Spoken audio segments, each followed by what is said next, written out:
On a tous déjà senti ça, non? L'impression d'être un peu poigné, de faire du surplace et de perdre du temps, de l'argent puis sa tranquillité d'esprit. Mais pourquoi au juste? C'est ce qu'on va explorer ensemble. On va décortiquer 10 vérités fondamentales pour se sortir de ce cycle-là et, enfin, prendre le chemin de la prospérité. La vraie question, c'est celle-là. Qu'est-ce qui bloque pour de vrai? Souvent, on pense que c'est le manque d'argent ou le manque de chance, mais la plupart du temps, la source du blocage, elle est bien plus profonde que ça. Elle est en dedans. Et voilà la réponse. Le plus gros obstacle, c'est tout ce bagage-là qu'on traîne. Le ressentiment, les peurs, l'orgueil, l'envie, tout ce qu'on peut appeler le fouillis émotionnel. Pensez-y, c'est comme une ancre qui nous empêche d'avancer. Un avion qui est trop chargé, il peut juste pas décoller. Mais pour nos vies, c'est la même affaire. OK, alors comment on fait pour se débarrasser de ce poids-là? La première étape, elle peut sembler en fait à contre-courant, mais elle est cruciale. Ça commence par maîtriser ce qui sort de notre bouche. Le silence, c'est le point de départ. C'est tellement puissant, cette idée-là. Les grands projets, les vrais moves, ça ne s'annonce pas à grands cris, ça se réalise. Le fait de parler de ses plans trop vite, trop fort, c'est souvent le meilleur moyen de les faire échouer. La discrétion, ça protège nos ambitions et ça leur donne l'espace pour grandir. Regardez la différence, c'est frappant. Parler pour parler, ça dilue notre autorité puis ça sabote nos propres efforts. Mais à l'inverse, parler sagement, poser les bonnes questions, amener des idées qui ont de l'allure, ça bâtit des liens solides.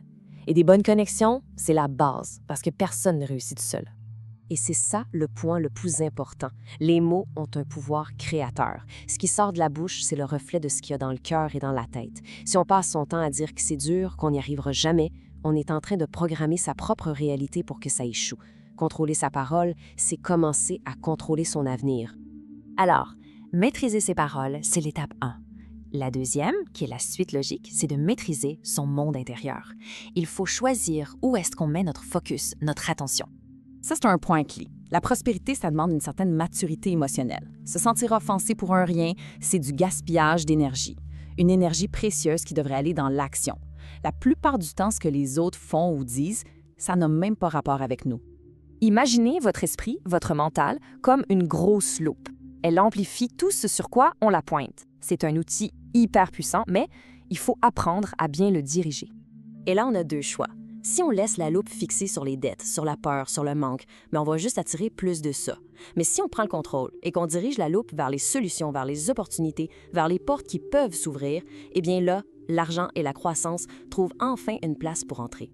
Alors, comment on fait pour faire ce changement? C'est un processus vraiment simple en 3 étapes.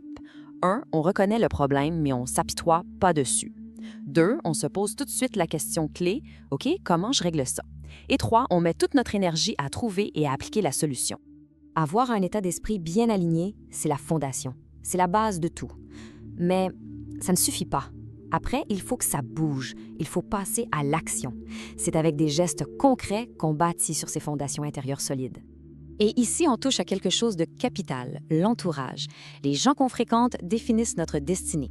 Il faut chercher activement des mentors, des gens qui ont déjà fait ce qu'on veut accomplir. Et il faut s'éloigner de ceux qui nous tirent vers le bas, les draineurs d'énergie. Qui on écoute détermine ce qu'on vit. La prospérité, ça ne se trouve pas dans notre zone de confort. Ça demande le courage d'apprendre, d'essayer des nouvelles affaires, de se planter, de s'ajuster. Souvent, c'est la peur du jugement qui nous paralyse. Mais la vérité, c'est que ceux qui jugent, c'est rarement ceux qui construisent quelque chose. Ce chiffre, 1440, c'est peut-être la donnée la plus importante de toute cette analyse. C'est le nombre de minutes qu'on a dans une seule journée. C'est une ressource limitée, qui ne se renouvelle pas et qui a pas mal plus de valeur que n'importe quelle somme d'argent. Et c'est là que tout devient clair. On peut perdre de l'argent et en refaire. Mais une minute qui est passée, elle est perdue pour toujours. Le but, c'est donc d'investir ce temps-là intelligemment, apprendre des choses, bâtir des relations qui nous élèvent et poser des gestes qui nous font grandir. On arrive maintenant aux 2 principes les plus profonds, les 2 idées qui viennent vraiment lier tout le reste. Ça concerne notre relation avec la douleur et avec la gratitude. Cette citation-là, elle change complètement la perspective. Les difficultés, la douleur, ce ne sont pas des punitions, ce sont des préparations. C'est comme si elles labouraient le terrain de notre vie pour que les graines de notre succès futur puissent bien germer. La douleur, c'est donc un signal, un genre de passeport. Elle nous force à nous poser les bonnes questions. Pourquoi je suis dans cette situation? Qu'est-ce que je suis supposée apprendre de ça? C'est une invitation à changer de chemin pour passer au prochain niveau. Et voici l'autre clé finale, la gratitude.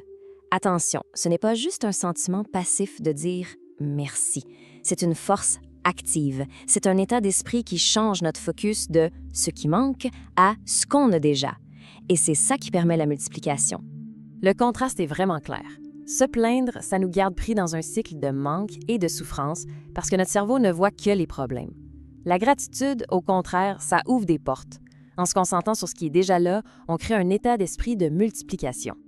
En fin de compte, tout se résume à ça. La prospérité, elle n'est pas pour ceux qui s'accrochent au passé et à leur fouillis émotionnel. Elle est pour ceux qui décident de vivre quelque chose de nouveau, armés de sagesse, de stratégie et avec un cœur reconnaissant. Alors, on termine avec une question pour la réflexion. Après avoir vu tous ces principes, quelle est la plus petite action, la plus petite décision qu'on peut prendre, là maintenant, pour laisser le passé derrière et commencer à bâtir cette nouvelle réalité?